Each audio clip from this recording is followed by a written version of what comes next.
What's up, y'all? It's your girl Tay, and I'm back with another video. So this is a Love is Blind recap for episode 6, 7, and a little bit of 8. I'm gonna do 8 in a different episode.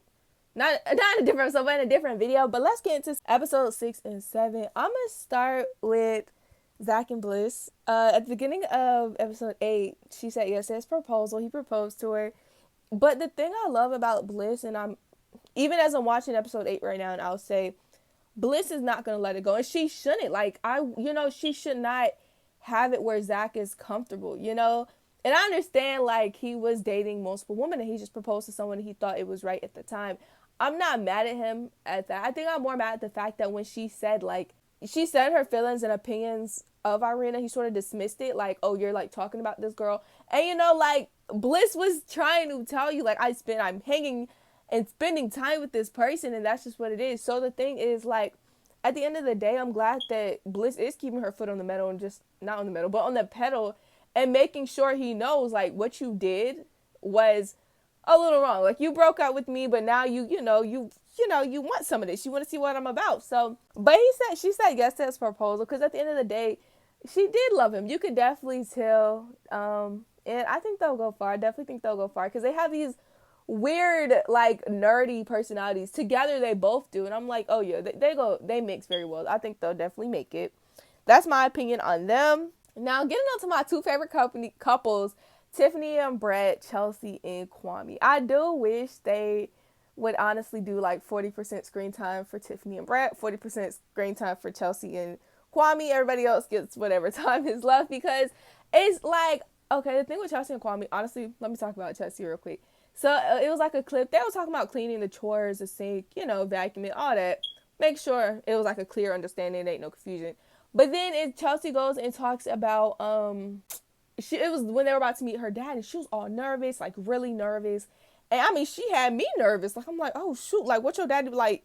He don't like he really not about to like this? Is he not about to like respond well? And compared to the other parents and their reactions that I've seen, her dad was not bad at all. Like, he was like, oh my God, like, I'm proud of you. Like, I'm really excited for you. Like, he was like, hey, like, at the end, he was like, yo, you got a great deal on her, and it was like a little joke, but just seeing them all bonded, I was like, Chelsea, you had me all nervous, and seeing your dad, he was like okay with it. He understood, and like he said, life is short. Like, you deserve to go through life with somebody. So, boom. Even like, I respected Kwame for still, making sure it's okay for him to go along, with about to marry this man's daughter. So, like, but yeah.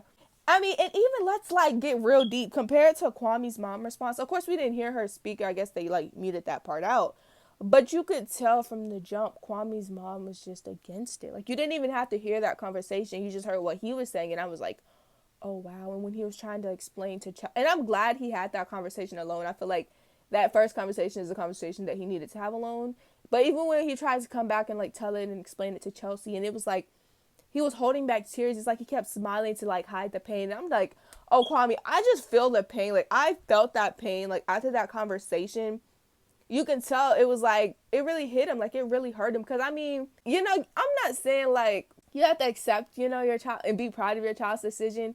But just letting them know that you're like there for them, and instead to get like the shoulder and like I basically don't want anything to do with this part of your life. That probably really, you could tell it hurt Kwame. And I was like, oh my God, poor Kwame. Like, I really just wanted to give him a hug.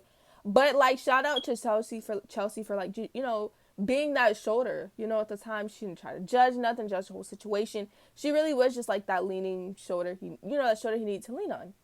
And so I definitely think they'll make it. It's just something in me that says they'll make it. I feel like they will. And music though, Love is Blind gets me with that music selection sometime when they talking to be like, y'all don't even gotta be that dramatic. But yeah, so I think they'll make it.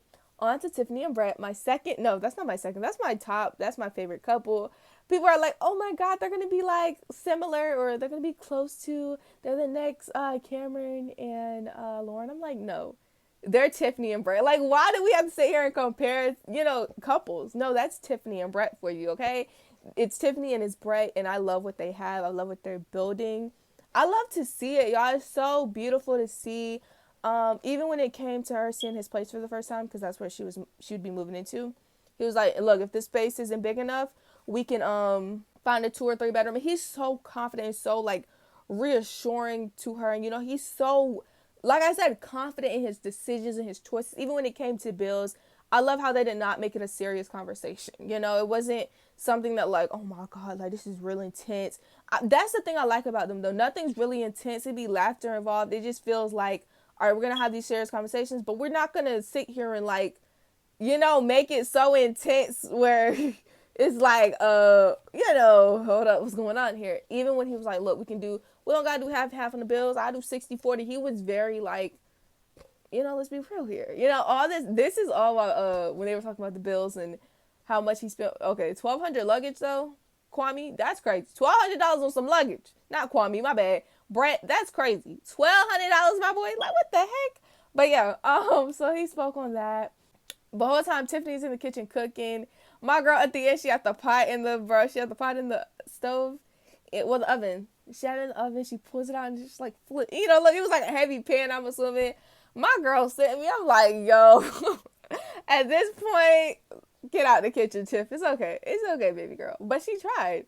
These men are just showing up though. When it comes to the cooking, baking, they showing up because Marshall was in the kitchen. Y'all know her. I think her name was like Jacqueline, but I call her Jack. He was in the kitchen cooking breakfast for her. I mean, 5-star. It looked like a 5-star meal.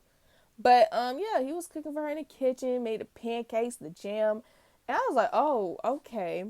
That, you know, that's it right there. Oh, and Tiffany and Brett, I do see them making it.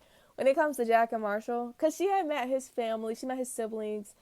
I don't see them making it. Before then, she had like a moment, and you know she was worried about like because her mom isn't, I guess, accepting of the situation of the Love Is Blind experiment she did.